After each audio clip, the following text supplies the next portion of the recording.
결혼은 두 사람의 사랑만으로 이루어지지 않습니다. 양가 가족이 함께하는 순간들이 더해지면서 진정한 의미를 완성하게 되죠. 하지만 오늘 이야기의 주인공은 상견례 자리에서 단 10분 만에 모든 것이 끝나고 말았습니다. 평생을 함께할 사람이라 믿었던 예비 신랑과 신부가 상견례에서 벌어진 사건으로 인해 파혼을 결심했는데요. 과연 어떤 일이 있었던 걸까요?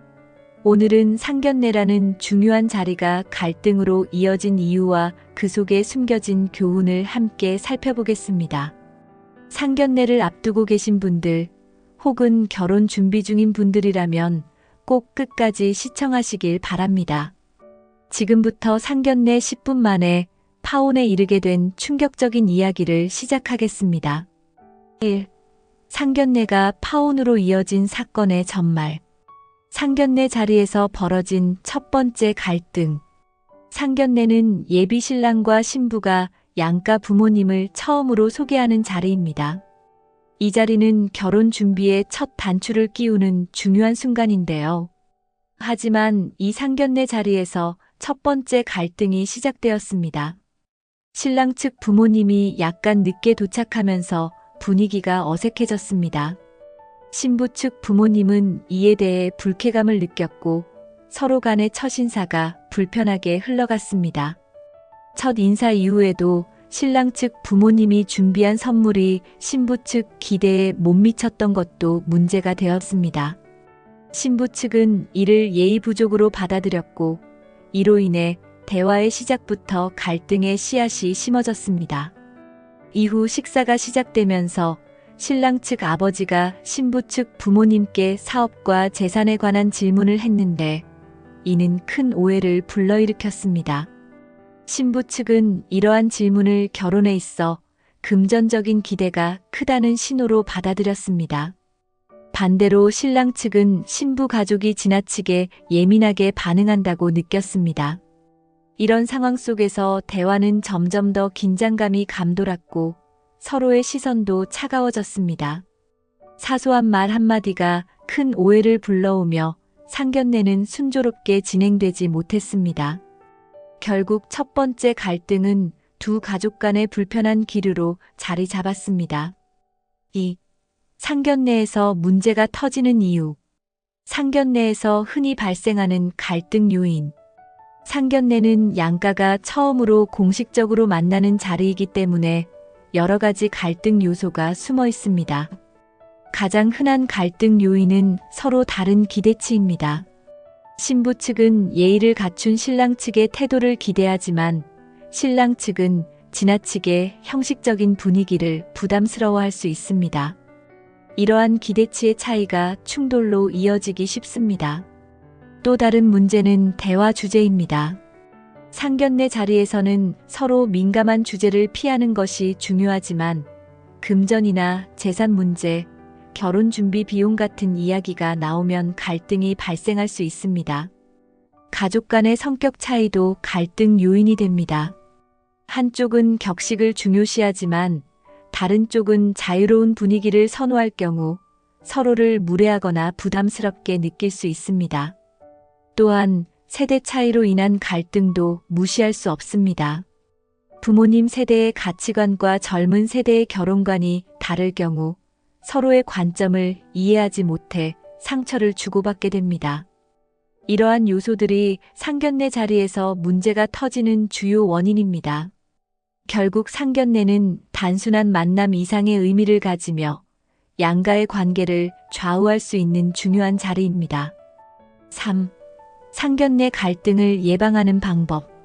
상견례 전 양가의 충분한 소통의 중요성. 상견례에서 갈등을 예방하려면 양가가 사전에 충분히 소통하는 것이 중요합니다. 상견례 전 예비 신랑과 신부가 양가 부모님께 서로의 가족에 대해 소개하고 예상 질문이나 민감한 주제를 미리 조율하는 것이 좋습니다. 예를 들어 부모님께 상견례의 분위기나 기대하는 내용을 솔직히 이야기하면 불필요한 오해를 줄일 수 있습니다. 또한 선물이나 준비 사항에 대해 양가가 사전에 합의하는 것도 갈등을 예방하는 데 중요한 역할을 합니다. 상견례 전에 미리 서로의 가족 문화를 이해하려고 노력하는 것도 필요합니다. 각 가정의 전통이나 관습 혹은 의사소통 스타일을 알아두면 첫 만남에서 불필요한 갈등을 줄일 수 있습니다. 양가가 편안한 분위기에서 상견례를 진행할 수 있도록 장소와 식사 메뉴 선택에도 신경 써야 합니다. 너무 격식 있는 자리보다는 양가 모두가 편안하게 느낄 수 있는 장소를 선택하는 것이 좋습니다. 상견례는 단순히 결혼의 시작을 알리는 자리가 아니라 두 가정이 하나가 되는 첫걸음입니다. 충분한 소통을 통해 상견례를 더 뜻깊고 긍정적인 자리로 만들어 보세요. 예비 부부가 합의점을 찾아야 하는 이유. 상견례에서 갈등을 예방하려면 예비 신랑과 신부가 먼저 서로의 입장과 생각을 충분히 공유하고 합의하는 것이 필수적입니다. 두 사람이 상견례 전에 양가의 기대와 우려를 미리 논의하면 상견례 자리가 훨씬 부드럽게 진행될 수 있습니다. 예를 들어 선물 문제나 식사 자리에서 나올 수 있는 주제에 대해 미리 조율해 두면 갈등을 예방하는 데 큰 도움이 됩니다. 상견례는 단순히 두 가정이 만나는 자리일 뿐만 아니라 예비 부부가 두 가정을 연결하는 중간 역할을 해야 하는 순간이기도 합니다. 만약 예비 신랑이 자신의 가족이 지나치게 형식을 중요시한다고 느낀다면 신부에게 이를 미리 알리고 준비할 수 있게 하는 것이 좋습니다. 반대로 신부가 자신의 부모님이 예민한 부분에 대해 설명한다면 신랑이 이를 고려해 대화 주제나 태도를 조정할 수 있습니다. 예비 부부가 서로의 의견을 충분히 나누지 않으면 상견례 자리에서 예기치 못한 충돌이 발생할 가능성이 높아집니다. 두 사람의 합의는 단순히 갈등을 예방하는 것을 넘어 상견례 후 양가의 관계를 긍정적으로 형성하는 데도 중요한 역할을 합니다. 상견례에서 부모님이 대화 중에 충돌하거나 오해가 생기더라도 예비 부부가 중심을 잘 잡고 중재 역할을 할 수 있습니다. 두 사람의 합의는 단순히 결혼을 준비하는 단계가 아니라 결혼 생활에서도 중요한 신뢰와 소통의 기반이 됩니다. 예비 부부가 이 부분을 충분히 논의한다면 상견례는 갈등보다는 화합의 자리가 될 수 있습니다. 상견례에서 반드시 피해야 할 행동과 발언. 상견례에서 갈등을 피하려면 반드시 피해야 할 행동과 발언들이 있습니다. 첫 번째로 상대방의 경제적 상황이나 재산에 대한 직접적인 질문은 금기입니다. 예를 들어, 결혼 비용은 누가 부담할 계획인가요? 혹은 재산은 어느 정도 있나요? 같은 질문은 상대방에게 부담과 불쾌감을 줄 수 있습니다. 이러한 질문은 상견례 후에도 양가 사이에 깊은 오해를 남길 수 있습니다. 두 번째로 지나치게 형식적이거나 과장된 행동은 피해야 합니다. 상견례는 격식을 갖추는 자리이긴 하지만 지나치게 꾸민 행동은 오히려 어색한 분위기를 만들 수 있습니다. 자연스럽고 진솔한 태도가 상대방에게 더 좋은 인상을 남깁니다. 또한 상견례 중에 개인적인 갈등을 드러내거나 과거의 일에 대해 지나치게 부정적인 이야기를 하는 것도 피해야 합니다. 세 번째로 상대방을 평가하거나 비교하는 발언은 절대 금물입니다. 우리 집에서는 이러지 않는데요. 같은 말은 상대방의 자존심을 상하게 하고 분위기를 냉각시킬 수 있습니다. 모든 대화는 존중과 배려를 바탕으로 이루어져야 합니다. 상견례는 결혼의 첫걸음을 위한 자리이니만큼 상대방을 비난하거나 비교하기보다는 서로를 이해하고 격려하는 태도를 유지하는 것이 중요합니다. 4. 파혼 후 남은 후회와 교훈. 파혼 후 양가와 당사자가 느낀 감정. 파혼은 단순히 두 사람만의 문제가 아닙니다. 양가 모두에게 큰 충격과 아쉬움을 남길 수 있습니다. 상견례 자리에서의 갈등이 파혼으로 이어지면 부모님은 자녀에 대한 미안함과 실망을 동시에 느낍니다. 예를 들어 신부 측 부모님은 우리가 너무 민감하게 반응했나? 라는 후회를 하기도 하고, 신랑 측 부모님은 우리가 준비가 부족했나?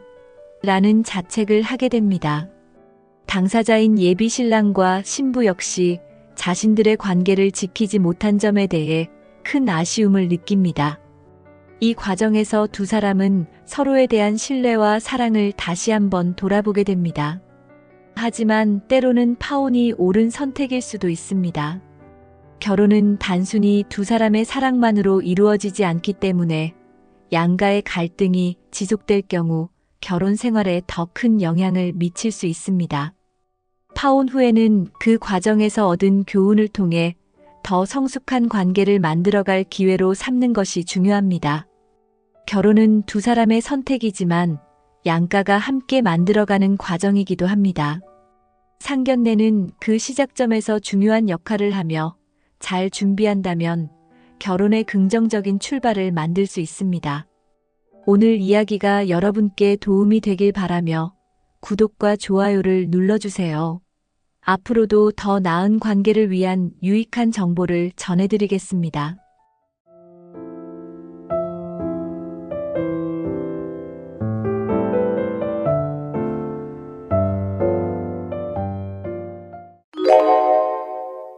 노년기 최고의 복은 무엇일까요? 나이 들면 사람들이 가장 많이 하는 말이 있습니다. 그래도 건강해야 복이지. 혹은 자식 잘 되면 그게 복이지. 이런 말도 많이 들리죠. 맞는 말입니다. 다 귀한 복이죠. 그런데 진짜 노년의 복, 그건 살아본 사람만 압니다.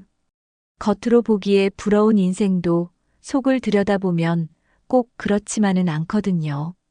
자식 잘 돼도 외롭고 돈 많아도 허전하고 건강해도 허무한 분들도 있습니다. 그래서 오늘은 물어보려 합니다. 노년기, 진짜 복은 무엇일까요? 그 답을 찾기 위해 수많은 어르신들의 이야기를 들어봤습니다. 공통적으로 나오는 몇 가지가 있었고 고개를 끄덕이게 만드는 것들이었어요. 지금부터 그 6가지 하나하나 함께 나눠보겠습니다. 이 중 단 하나만 갖고 있어도 인생이 훨씬 따뜻해질 수 있습니다. 마음 편히 듣고 천천히 생각해 보셔도 좋습니다. 진짜 복은 우리 가까운 곳에 있을지도 모릅니다. 나이가 들면 병원은 자주 가게 됩니다.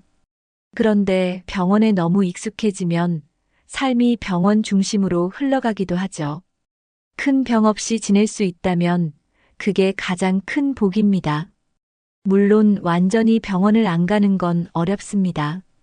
하지만 덜 가도 되는 몸을 유지하는 것, 그게 진짜 복입니다. 아프지 않은 하루, 그냥 평범하게 지내는 하루가 얼마나 소중한지 우리는 압니다. 무릎이 아프지 않고 소화도 잘 되고 밤에 잠도 푹 잘 수 있다면 그 자체가 선물입니다. 병원비 걱정 안 하고 시간 맞춰 약 챙기지 않아도 되는 살. 그게 바로 많은 분들이 말하는 살기 편한 몸입니다. 자식 잘 된 것도 좋지만 내 몸이 괜찮은 게 훨씬 현실적인 복입니다. 건강해야 하고 싶은 것도 하고 사람도 만날 수 있잖아요. 걷는 게 어렵고 식사가 불편해지면 세상이 참 좁아집니다. 지금 내가 직접 밥 먹고 걸을 수 있다면 그건 절대 당연한 게 아닙니다. 몸이 나빠지면 느껴지죠. 건강은 있을 때가 진짜 복이라는 걸. 병원 덜 가는 몸, 그게 노년기의 첫 번째 복입니다. 이 나이에 무슨 운동이야, 이런 말 많이들 하시죠. 그런데 바로 그 나이여서 운동이 더 필요합니다.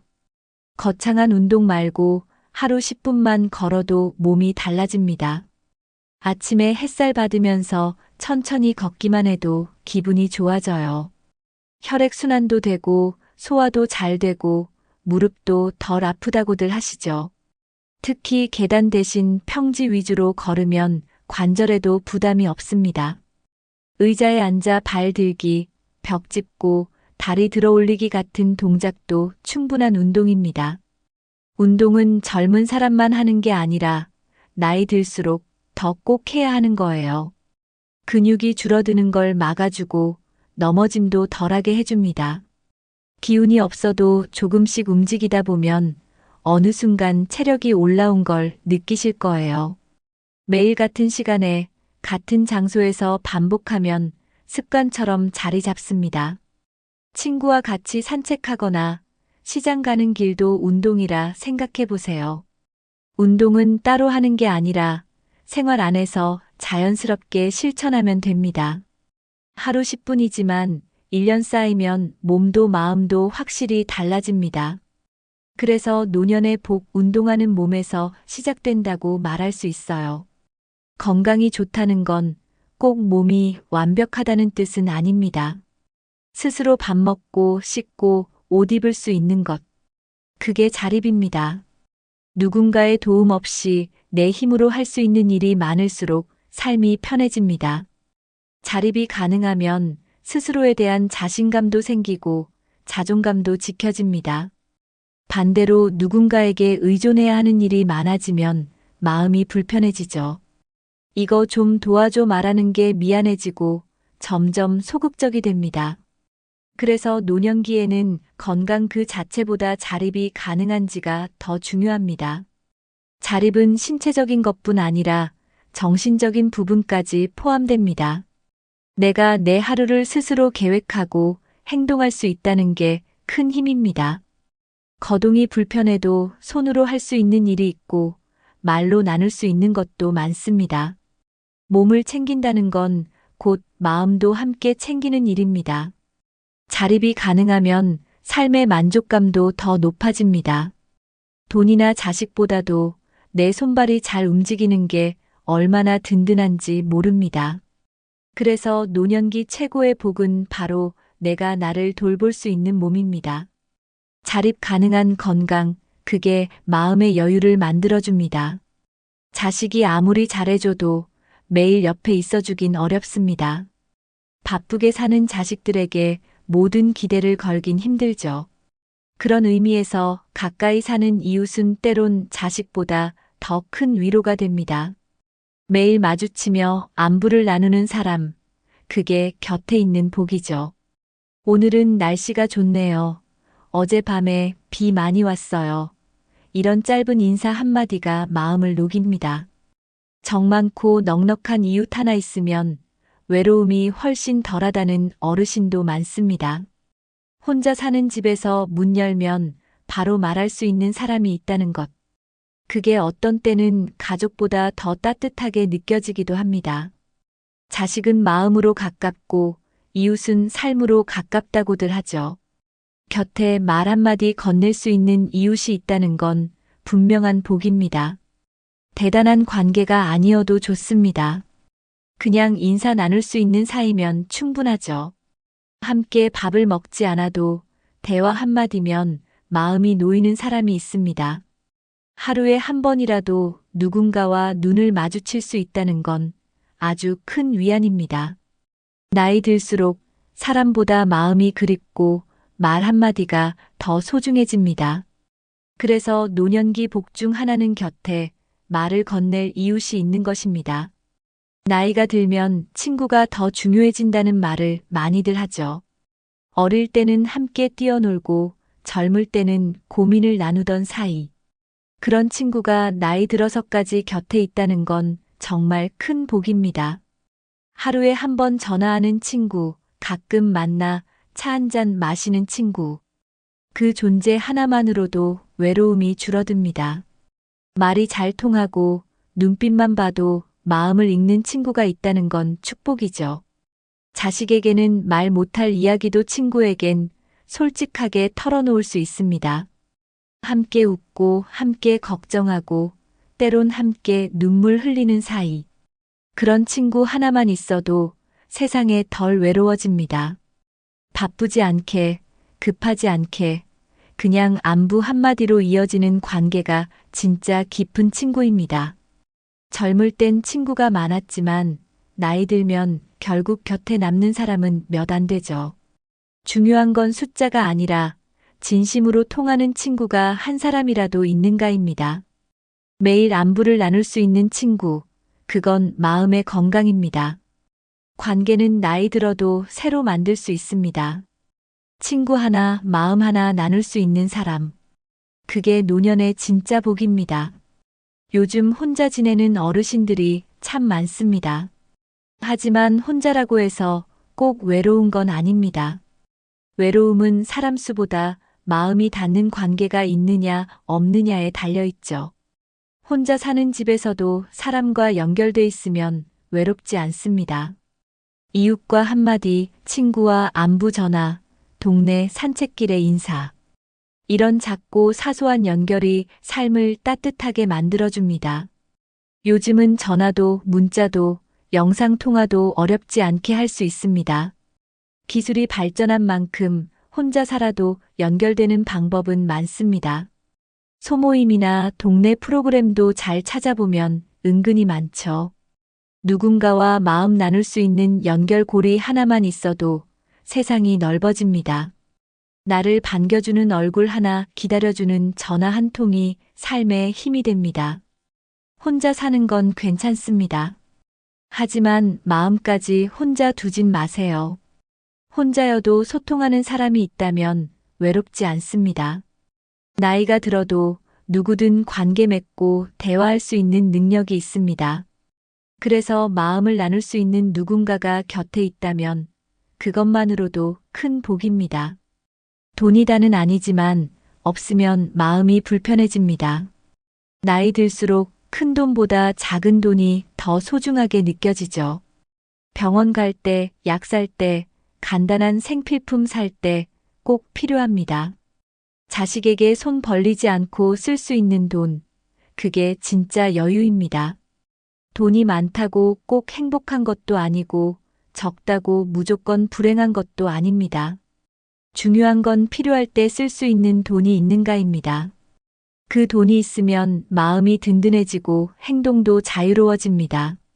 친구와 밥 한 끼, 손주 용돈 한 장. 그게 삶의 기쁨이기도 합니다. 많지 않아도 내 생활을 지킬 수 있다면 충분합니다. 자식에게 부담 주지 않고 내 삶을 내 손으로 운영할 수 있다는 만족감. 결국 노년기엔 돈의 액수보다도 쓸 수 있는 자유가 더 중요합니다.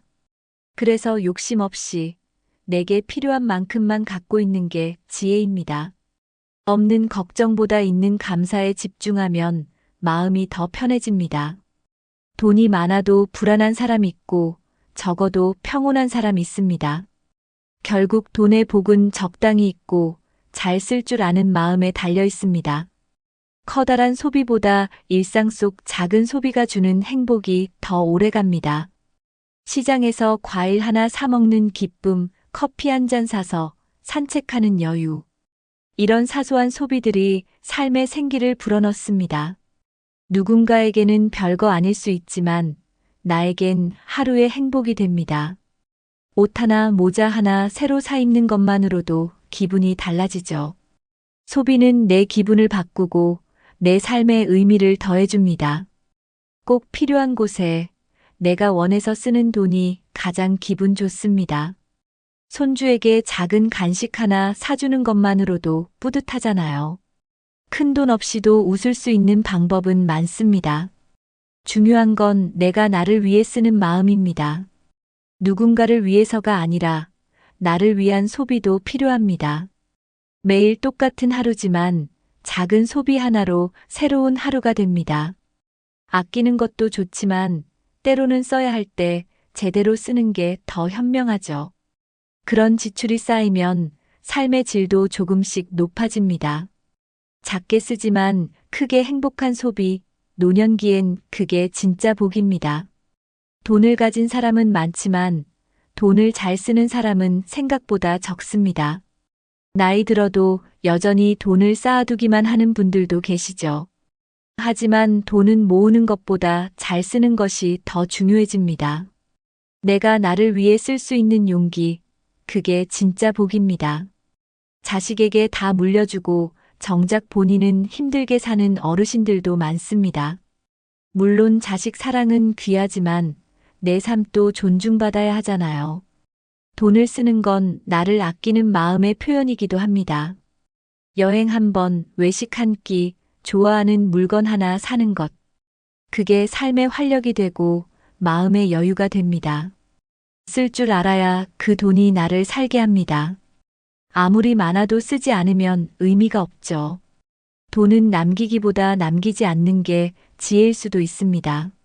나를 위해 나답게 쓸 수 있을 때 그게 복이 됩니다. 돈의 진짜 가치는 얼마나 가졌는가가 아니라 어떻게 쓰는가입니다.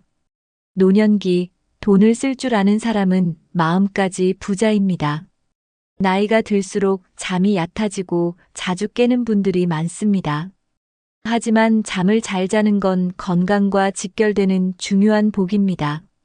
푹 자고 일어나면 하루가 훨씬 가볍고 덜 피곤하죠. 반대로 잠을 설치면 기운도 없고 하루 내내 무기력해집니다. 숙면은 면역력과도 관계가 깊어서 감기나 통증도 줄여줍니다. 뼈와 근육이 회복되는 시간도 대부분 잠자는 동안입니다. 뇌도 잠자는 동안 정리되고 회복되기 때문에 기억력에도 영향을 줍니다. 잠을 제대로 못 자면 마음도 예민해지고 신경도 날카로워집니다. 그래서 노년기에는 숙면을 위한 생활 습관이 더 중요합니다. 너무 늦게 자거나 TV를 켜놓고 자는 건 피하는 게 좋습니다. 카페인이나 늦은 저녁 식사도 숙면을 방해하는 요소입니다. 일정한 시간에 자고 일어나는 리듬을 만드는 것이 핵심입니다. 편안한 침구, 조용한 환경도 숙면에 도움이 됩니다. 잘 자는 노인은 덜 아프고 덜 예민하며 더 활기차게 살아갑니다.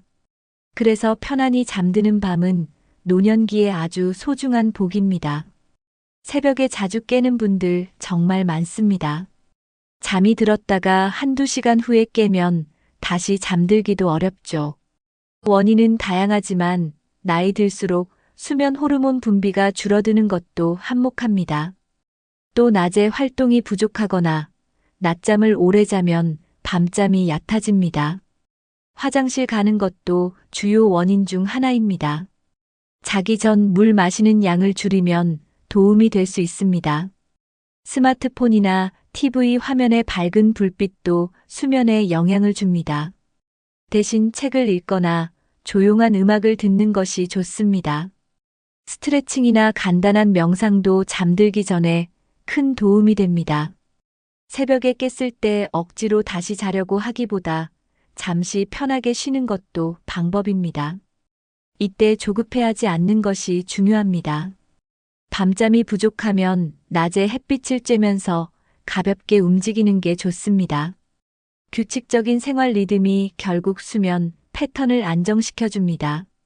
수면제보다는 자연스럽게 몸을 이완시키는 습관이 더 오래갑니다.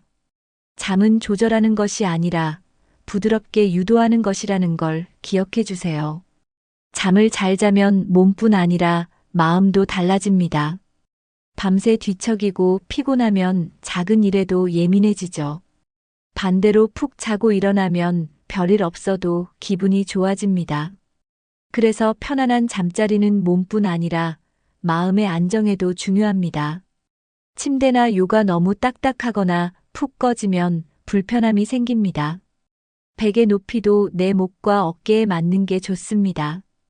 방 안 온도와 조명도 숙면에 큰 영향을 미칩니다.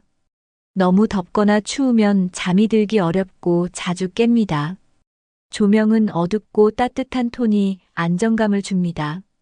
수면 전에 따뜻한 물로 발을 씻는 것도 몸을 편하게 해줍니다.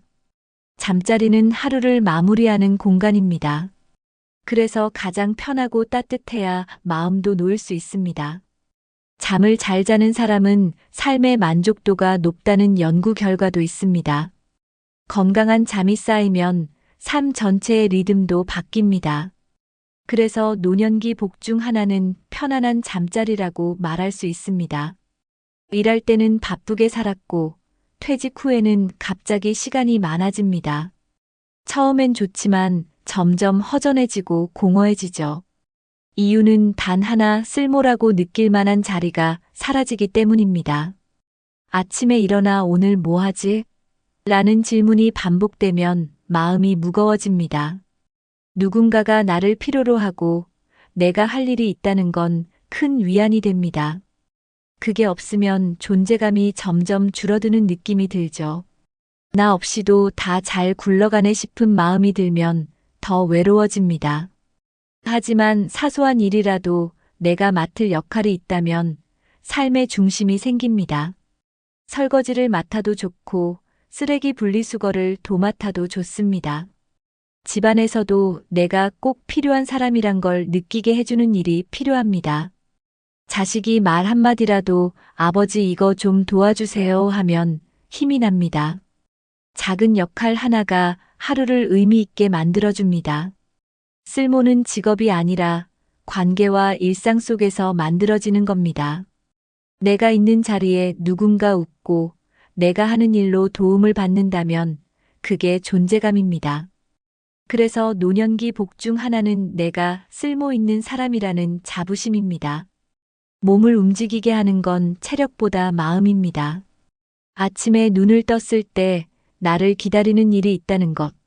그게 얼마나 큰 복인지 모릅니다.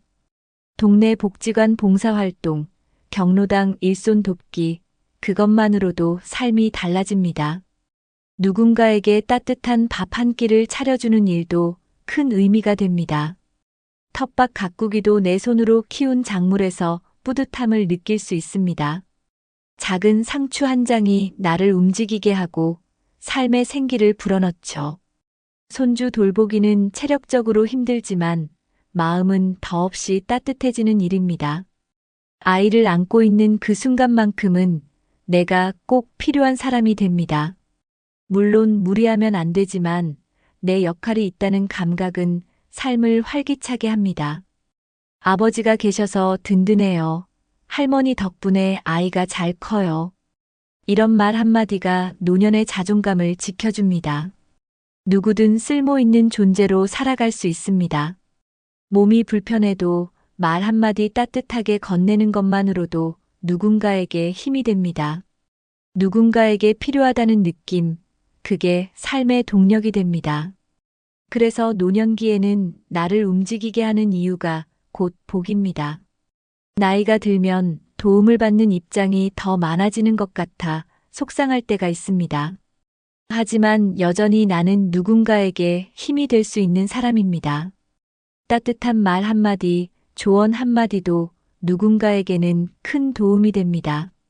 선생님 말씀 듣고 용기 났어요. 이런 말 한마디가 오히려 나를 살게 하죠.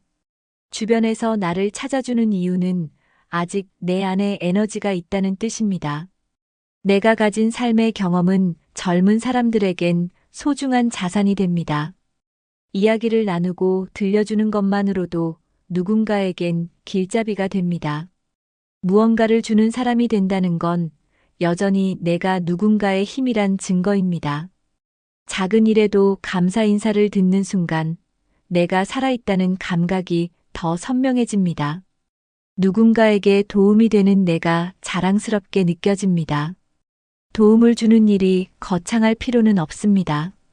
단지 존재만으로도 위로가 되는 사람이 있거든요. 나 때문에 누군가 웃는다는 생각만으로도 가슴이 따뜻해집니다. 그런 감각이 삶을 살맛나게 만들고 외로움을 이기게 해줍니다. 그래서 노년의 복은 누군가에게 여전히 힘이 되는 나로 남아있다는 겁니다. 몸이 건강해도 마음이 불편하면 금방 지칩니다. 반대로 몸이 조금 불편해도 마음이 편하면 하루가 훨씬 가볍습니다. 실제로 많은 전문가들이 마음이 몸을 만든다고 말하죠. 마음이 편해야 밥도 맛있고 잠도 잘 오고 사람도 덜 미워집니다. 스트레스는 눈에 보이지 않지만 몸속에서 병을 만들기도 합니다. 그래서 노년기에는 무엇보다 마음 건강을 챙기는 것이 중요합니다. 마음이 가라앉아 있으면 움직이기도 싫고 말수도 줄어듭니다.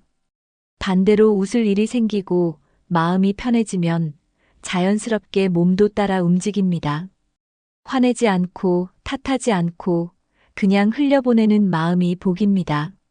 사람 때문에 상처도 받고 걱정도 생기지만 그걸 오래 품지 않는 게 지혜입니다. 몸보다 더 빨리 무너지는 건 마음입니다. 하지만 마음도 스스로 돌보면 다시 힘을 되찾을 수 있습니다. 좋은 책을 읽고 좋은 음악을 듣고 따뜻한 말 한마디에 귀 기울이세요. 마음이 따뜻하면 사람도 따뜻하게 느껴집니다. 그래서 노년기 최고의 건강은 결국 편안한 마음에서 시작됩니다. 나이가 들수록 큰 기쁨보다 작은 감동이 더 소중해집니다. 창밖에 핀 꽃을 보고 웃을 수 있는 마음, 그게 여유입니다. 손주가 웃는 모습 하나에도 하루가 즐거워집니다. 따뜻한 차 한 잔, 햇살 좋은 날 산책하는 기분. 이런 사소한 순간들이 마음을 채워줍니다. 나이가 든다는 건 그런 소소한 기쁨을 더 잘 느낄 수 있다는 뜻입니다. 세상을 느긋하게 바라보며 그 안에서 감사를 찾는 능력. 바쁘게 살던 시절엔 몰랐던 행복이 이제는 눈에 들어옵니다. 누군가의 친절한 한마디, 지나가는 아이의 인사. 그 작은 것 하나에도 마음이 따뜻해지는 걸 느낄 수 있습니다. 그런 마음이 있는 사람은 얼굴에도 빛이 납니다. 자주 웃는 사람 곁엔 사람도 자연스럽게 모입니다. 눈물보다 웃음이 많은 노년, 그게 진짜 행복 아닐까요? 감동할 줄 아는 마음은 살아있다는 증거입니다. 그래서 작은 것에 웃을 수 있는 마음이 노년의 진짜 복입니다. 젊었을 땐 몸이 자산이었지만 나이 들수록 마음이 자산이 됩니다. 결국 어떤 마음으로 살아가느냐가 삶의 질을 결정하죠. 원망하는 마음은 사람을 지치게 만들고 감사하는 마음은 사람을 살게 만듭니다. 같은 상황인데도 마음에 따라 전혀 다른 삶이 펼쳐집니다. 이만하면 됐지라는 말은 단순한 포기가 아니라 큰 깨달음입니다. 나보다 더 가진 사람을 부러워하면 끝이 없습니다. 하지만 나보다 부족한 상황에서도 웃는 사람을 보면 마음이 고요해집니다. 감사는 돈도 시간이 많이 드는 것도 아닙니다. 지금 있는 것에 고마워하는 마음, 그게 삶을 풍요롭게 만듭니다. 마음이 복인 사람은 늘 따뜻한 말을 하고 얼굴도 부드럽습니다. 그런 사람 옆에 있으면 나도 편안해지죠. 그래서 결국 노년기 최고의 복은 마음이 편한 사람이 되는 겁니다. 누구나 그렇게 늙어가고 그렇게 아름다워질 수 있습니다. 마음 하나 다스리는 것이 인생의 끝자락을 빛나게 만들어줍니다. 오늘 이야기 잘 들으셨나요? 많은 사람들이 노년기 최고의 복하면 돈이나 건강을 먼저 떠올립니다. 물론 그것도 참 중요하지만 정작 살아보면 더 소중한 것들이 있습니다. 스스로 움직일 수 있는 몸, 말 나눌 사람이 있는 일상, 적당히 쓸 수 있는 돈, 편안한 잠자리, 누군가에게 쓸모 있는 존재감, 그리고 무엇보다 원망 대신 감사로 하루를 채우는 따뜻한 마음. 이 6가지가 바로 노년기에 꼭 필요한 진짜 복 아닐까요? 많지 않아도 크지 않아도 지금 곁에 있는 이 복들을 지켜나가는 게 중요합니다. 누구에게나 이 6가지 중 하나쯤은 분명히 있을 거예요.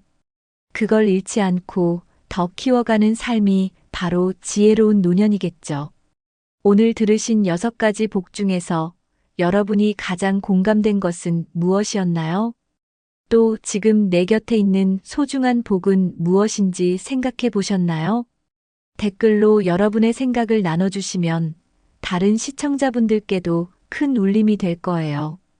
혹시 영상이 마음에 드셨다면 좋아요와 구독, 그리고 주변 분들과의 공유도 부탁드립니다. 여러분의 진짜 복을 응원합니다. 오늘도 따뜻한 하루 되시고 다음 영상에서 또 인사드릴게요. 감사합니다.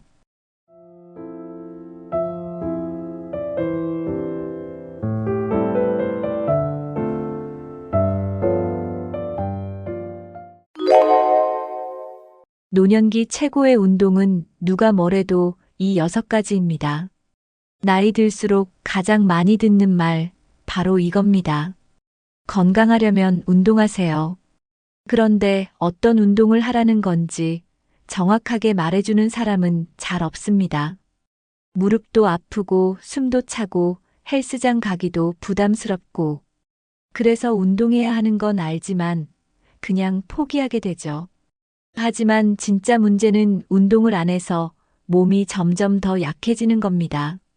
몸이 안 좋아서 운동을 못하는 게 아니라 운동을 안 해서 몸이 망가지는 거죠. 그렇다면 노년기에 맞는 운동은 따로 있을까요? 네, 있습니다.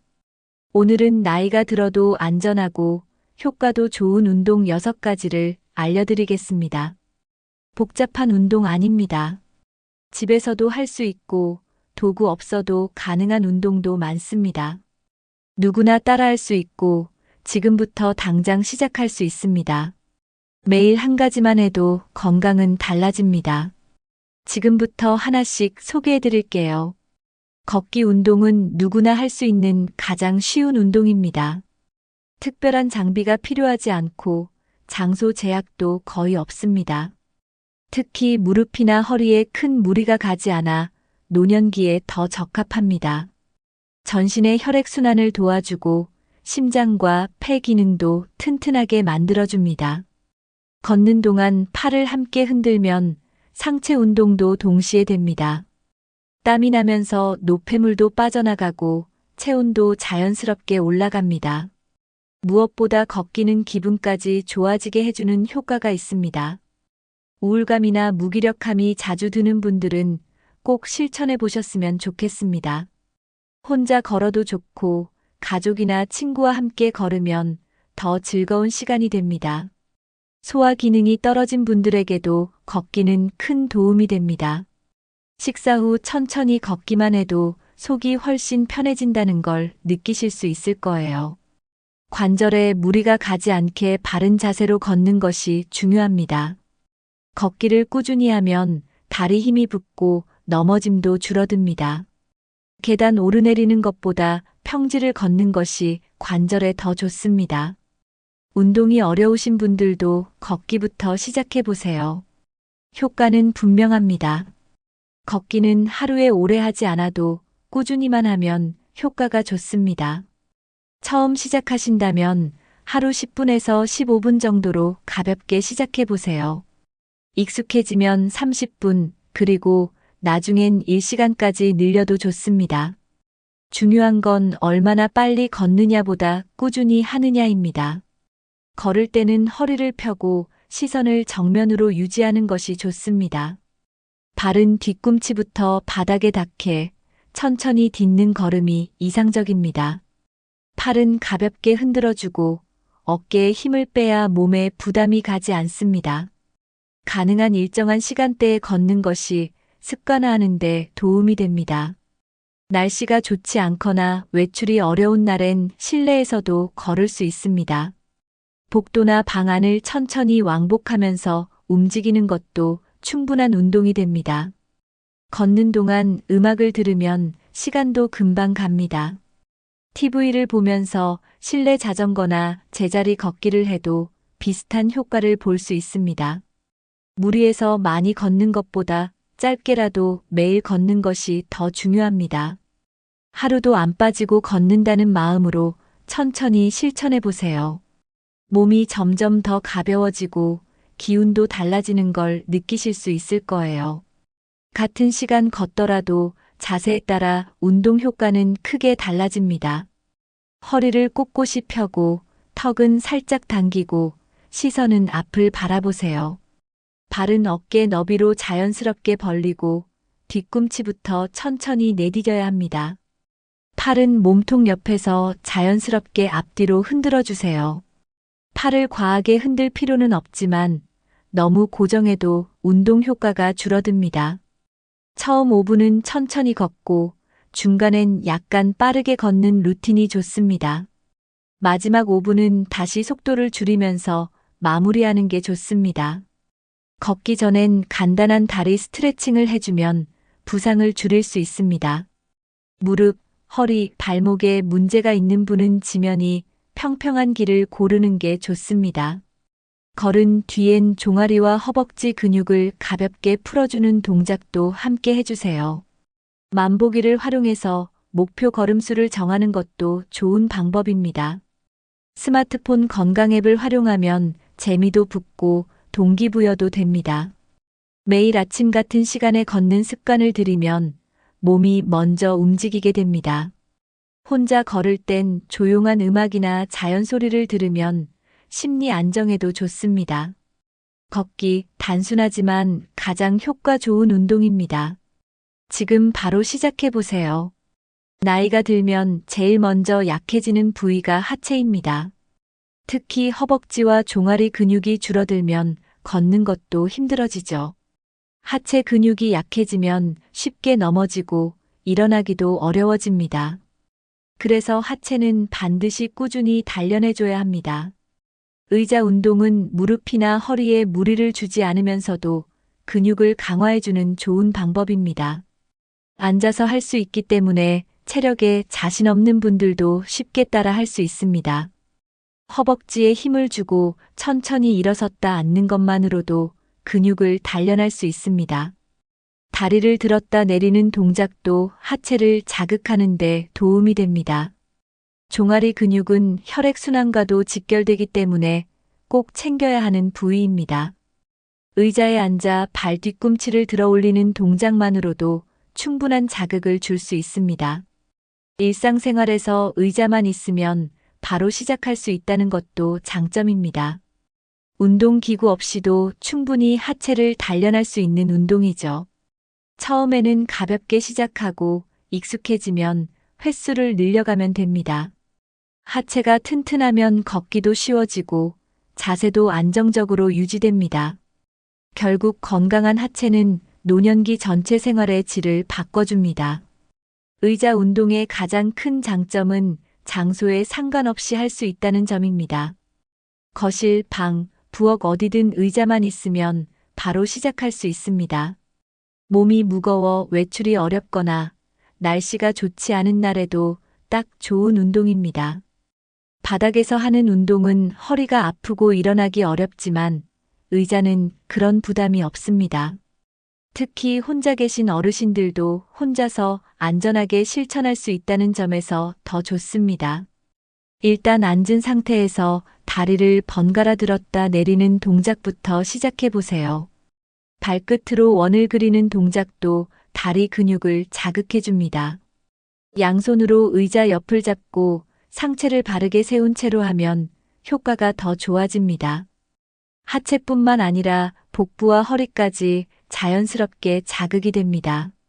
하루에 10분에서 15분 정도만 투자해도 효과를 느낄 수 있습니다. TV를 보면서 아침 준비하면서 틈틈이 할 수 있는 점도 장점입니다. 반복할수록 근육이 생기고 자세가 안정되면서 피로도 덜 느끼게 됩니다. 집 안에서 안전하게 운동할 수 있는 방법을 찾는다면 의자 운동이 딱입니다. 특별한 준비 없이 지금 바로 시작할 수 있다는 게 가장 좋은 점이죠. 작지만 확실한 변화, 의자 운동에서 시작해 보세요. 의자 운동도 안전하게 해야 부상을 막을 수 있습니다. 먼저 의자는 등받이가 있고 흔들리지 않는 단단한 걸 사용하는 게 좋습니다. 바퀴가 있는 의자는 미끄러질 수 있어 위험합니다. 의자의 높이는 무릎이 직각이 되도록 앉았을 때 발이 바닥에 닿는 정도가 좋습니다. 운동 전에는 가볍게 목과 어깨를 풀어주는 준비 운동을 해주세요. 동작은 절대 빨리 하지 말고 천천히 정확하게 해야 효과도 좋고 안전합니다. 처음부터 무리하게 오래 하거나 횟수를 너무 많이 하면 근육통이 생길 수 있습니다. 아플 정도로 하지 말고 뻐근하게 느껴지는 선에서 멈추는 게 좋습니다.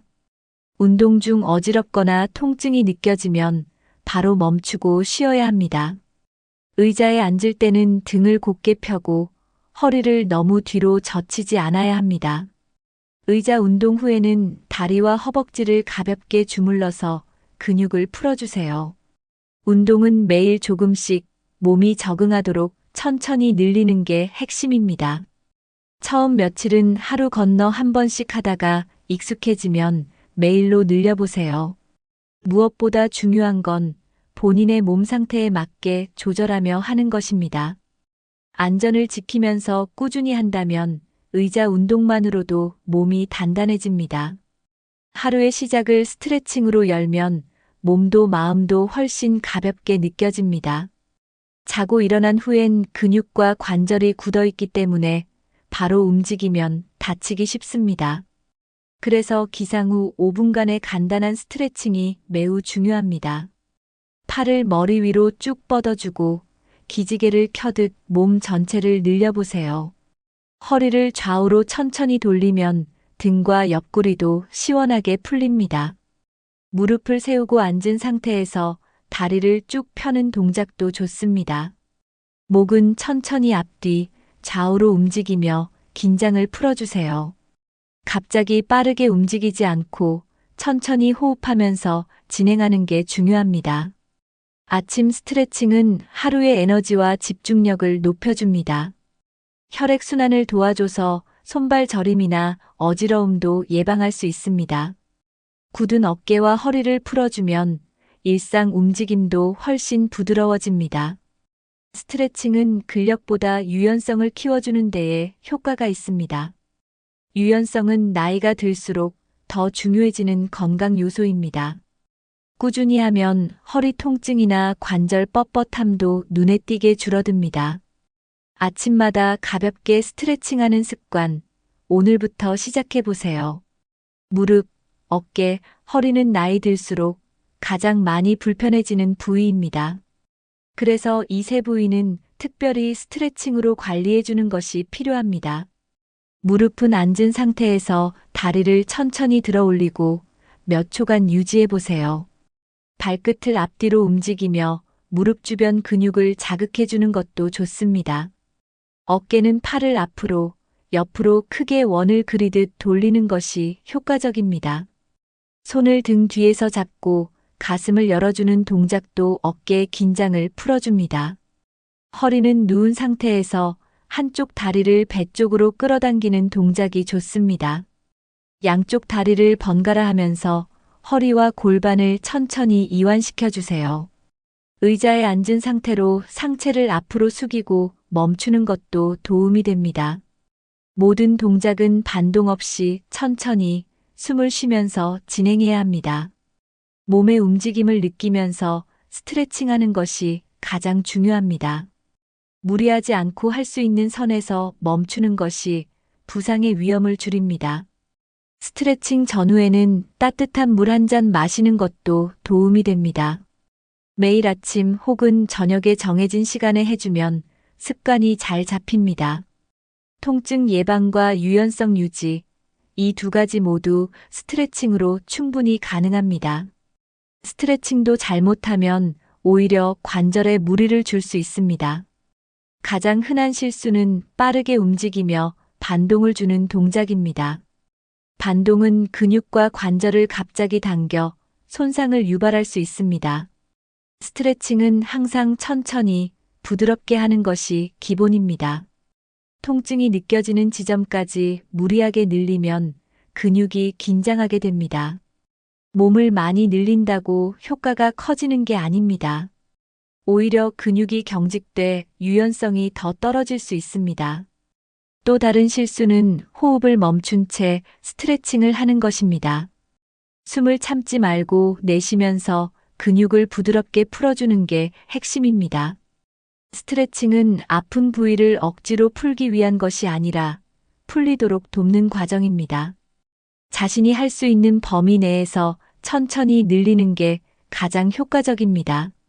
몸이 아플 땐 쉬는 것도 운동입니다. 무조건 매일 하려 하지 말고 상태를 보며 조절하는 유연함도 필요합니다. 한 번에 많이 하기보다 짧게라도 자주 해주는 것이 더 좋습니다. 스트레칭도 운동입니다. 바르게 해야 진짜 도움이 됩니다. 밴드 운동은 나이가 들어도 부담 없이 할 수 있는 근력 운동입니다. 고무 재질로 된 탄력 밴드는 무겁지 않고 공간도 많이 차지하지 않습니다. 무게가 없지만 늘어나는 저항이 있어서 근육을 자극하기에 충분합니다.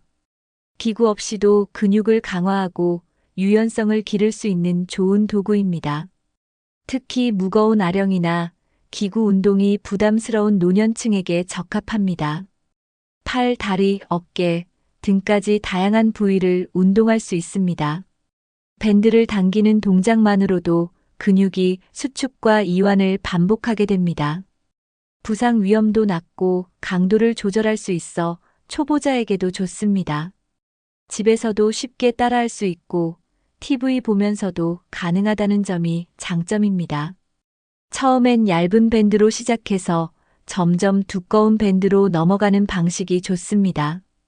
반복 횟수보다는 천천히 정확하게 하는 게 더 효과적입니다. 관절에 무리를 주지 않으면서 근육을 탄탄하게 만들 수 있습니다.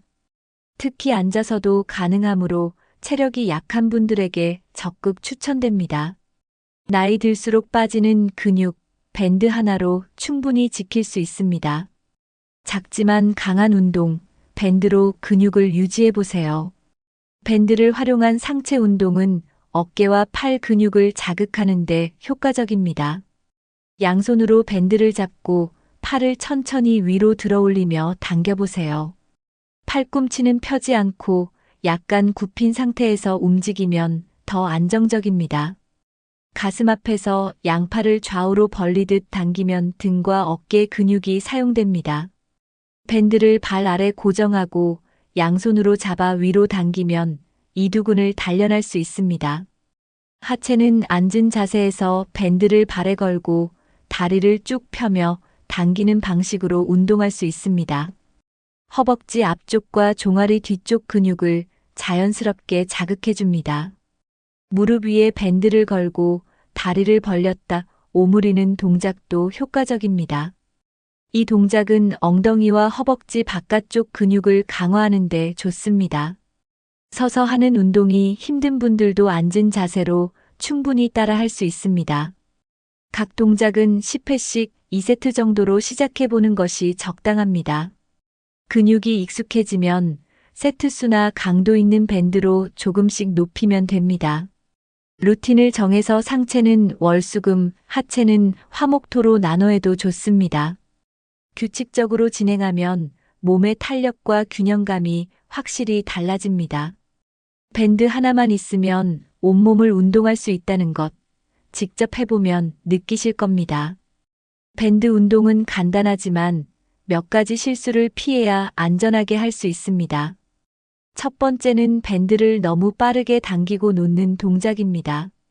이렇게 하면 근육 자극이 충분하지 않고 갑작스러운 움직임으로 부상 위험도 커집니다. 밴드는 천천히 당기고 천천히 돌아오는 게 가장 효과적입니다. 두 번째는 밴드를 너무 짧게 잡아 당기기 어려운 상태에서 무리하는 것입니다. 밴드 길이는 자신이 움직일 수 있는 범위에 맞게 조절해야 합니다. 세 번째는 호흡을 참으면서 운동하는 습관입니다. 힘을 줄 때 숨을 내쉬고 돌아올 때 숨을 들이마시는 게 기본 호흡법입니다. 네 번째는 한 부위만 반복적으로 운동하는 것입니다. 상체와 하체를 균형 있게 나눠서 운동해야 몸 전체가 골고루 단련됩니다. 다섯 번째는 밴드 상태를 확인하지 않고 사용하는 경우입니다. 오래된 밴드는 쉽게 끊어질 수 있기 때문에 운동 전에 항상 점검해야 합니다. 밴드가 손이나 발에서 미끄러지지 않도록 단단히 고정하는 것도 중요합니다. 올바른 자세로 천천히 안전하게 실천하면 밴드는 정말 효과적인 운동 도구입니다. 작은 실수만 조심하면 밴드 운동은 누구에게나 좋은 운동이 될 수 있습니다. 나이가 들면 자연스럽게 목이 앞으로 빠지고 등이 굽기 쉽습니다. 이런 자세는 보기에도 좋지 않고 건강에도 여러 가지 문제를 만듭니다. 거북목은 목과 어깨에 통증을 일으키고 허리가 굽으면 균형이 무너집니다. 자세가 흐트러지면 뼈와 관절에 계속 무리가 가서 통증이 반복됩니다. 그래서 하루에 몇 분이라도 자세를 바로잡는 운동이 꼭 필요합니다. 벽에 등을 대고 똑바로 선 자세를 자주 해보세요. 뒷머리, 등, 엉덩이, 종아리가 벽에 닿도록 정렬하는 게 기본입니다.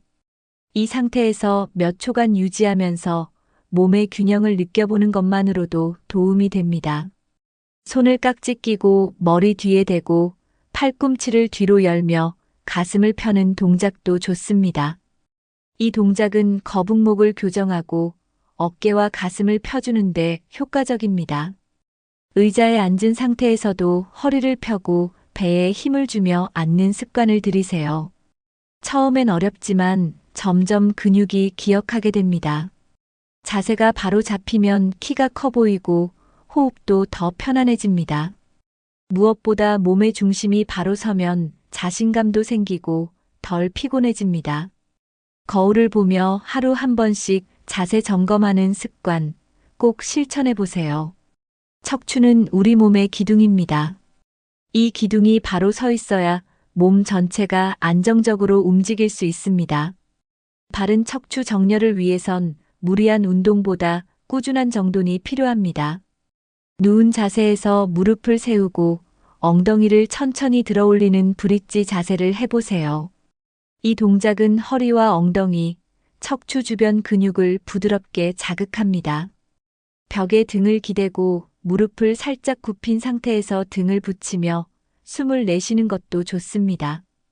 팔을 머리 위로 뻗고 옆으로 천천히 기울이며 옆구리를 늘려주는 동작도 추천드립니다. 바닥에 앉아 상체를 앞으로 숙이면서 척추를 하나씩 말아 펴는 느낌도 중요합니다. 이런 동작들은 모두 하루에 10분 안으로 가능하고 반복하면 효과가 큽니다. 한 번에 많은 시간보다 자주 짧게 하는 것이 더 중요합니다. 척추 주변 근육이 강화되면 구부정한 자세가 자연스럽게 개선됩니다. 특히 앉아있는 시간이 많은 분들에게 꼭 필요한 운동입니다. 움직일 수 있는 범위 내에서 천천히 편안하게 하는 것이 가장 좋습니다. 꾸준히 실천하면 목과 허리 통증도 줄어들고 걸음걸이도 반듯해집니다. 단순하지만 꾸준한 척추 운동, 내 몸을 다시 바로 세우는 힘이 됩니다. 자세 교정 운동은 하루 10분만 투자해도 변화가 시작됩니다. 바른 자세는 하루아침에 만들어지지 않지만 매일 쌓이면 분명 달라집니다. 처음엔 힘들게 느껴질 수 있어도 어느 순간 몸이 먼저 반듯해지기 시작합니다. 특히 아침이나 저녁 일정한 시간에 실천하면 습관이 됩니다. 5분은 상체 스트레칭, 5분은 척추 정렬 운동으로 나눠 해보세요. TV 보기 전, 식사 후, 잠자기 전 등 일상에 자연스럽게 끼워 넣는 것도 좋습니다. 자세가 바르면 걸음걸이도 달라지고 인상도 더 활기차 보입니다. 나이 들어 보이는 모습 중 하나가 구부정한 등입니다. 등이 펴지면 자연스럽게 자신감 있는 인상으로 바뀝니다. 작은 변화지만 자세 하나로 삶의 질이 달라진다는 걸 꼭 느껴보셨으면 합니다.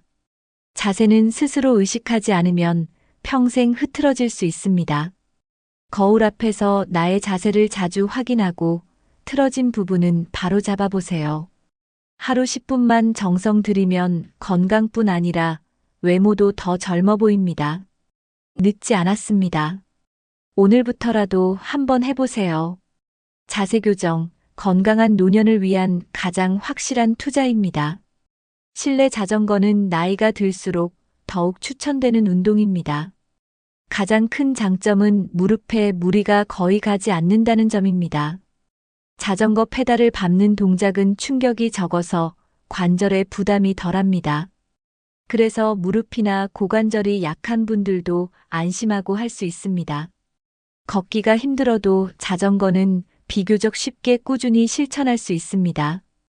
유산소 운동이기 때문에 심장과 폐 건강에도 큰 도움이 됩니다. 일정 시간 이상 꾸준히 타면 체지방도 효과적으로 줄일 수 있습니다.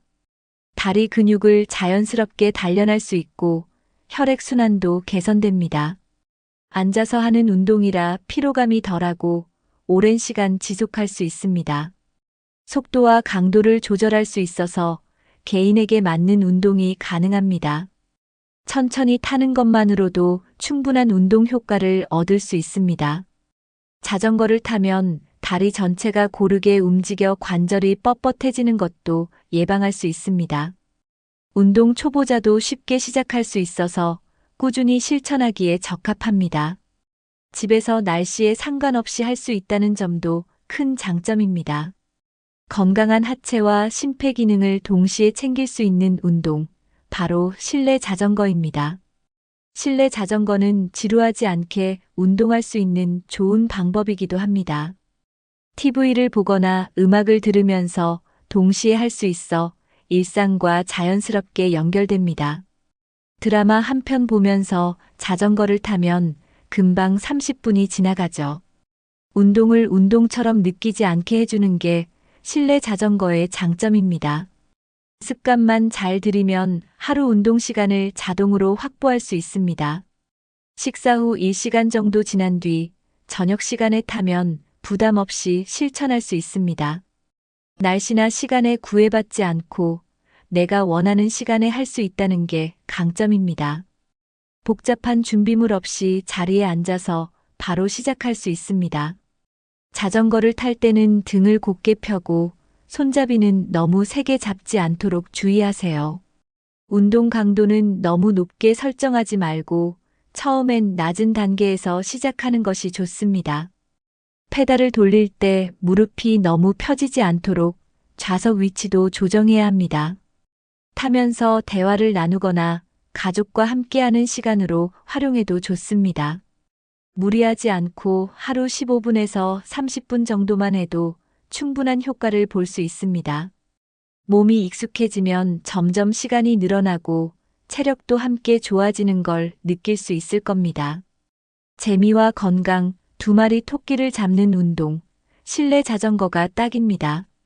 자전거를 타기 전엔 간단한 준비 운동을 꼭 해주셔야 합니다. 발목 돌리기, 허벅지 스트레칭, 허리 비틀기 같은 동작을 3분에서 5분 정도 해주세요.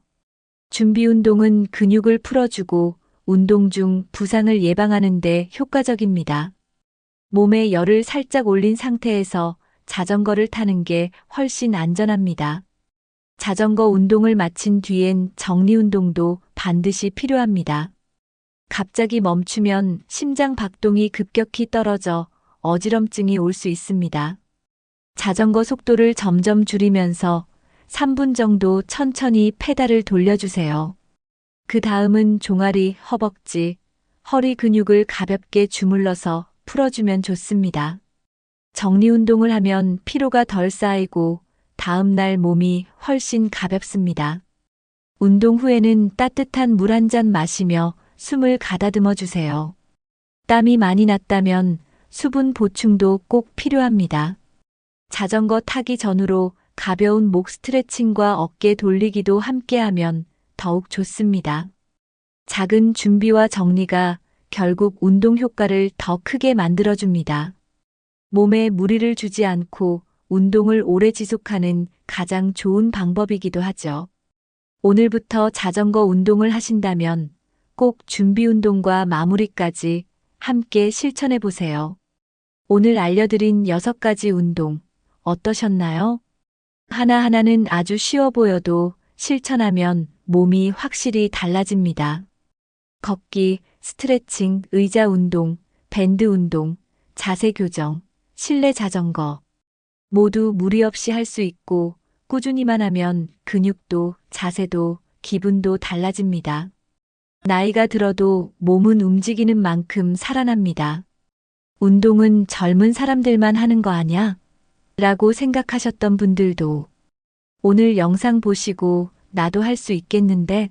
라는 용기 하나만 갖고 시작해 보세요. 처음엔 5분만 해도 좋습니다. 내일은 10분, 다음 주엔 15분, 그렇게 천천히 쌓아가면 됩니다. 중요한 건 멈추지 않는 겁니다. 운동은 건강을 지키는 가장 싸고 가장 확실한 보험입니다. 오늘 영상에서 가장 해보고 싶은 운동은 어떤 거였나요? 이미 실천 중인 운동이나 나만의 루틴이 있다면 댓글로 꼭 공유해주세요. 여러분의 경험이 다른 시청자분들께도 큰 힘이 될 수 있습니다. 영상이 도움되셨다면 좋아요와 구독, 알림 설정도 부탁드립니다. 건강한 노년, 우리 함께 만들어가요. 지금까지 시청해주셔서 감사합니다. 다음 영상에서도 건강하고 따뜻한 이야기로 다시 찾아뵐게요.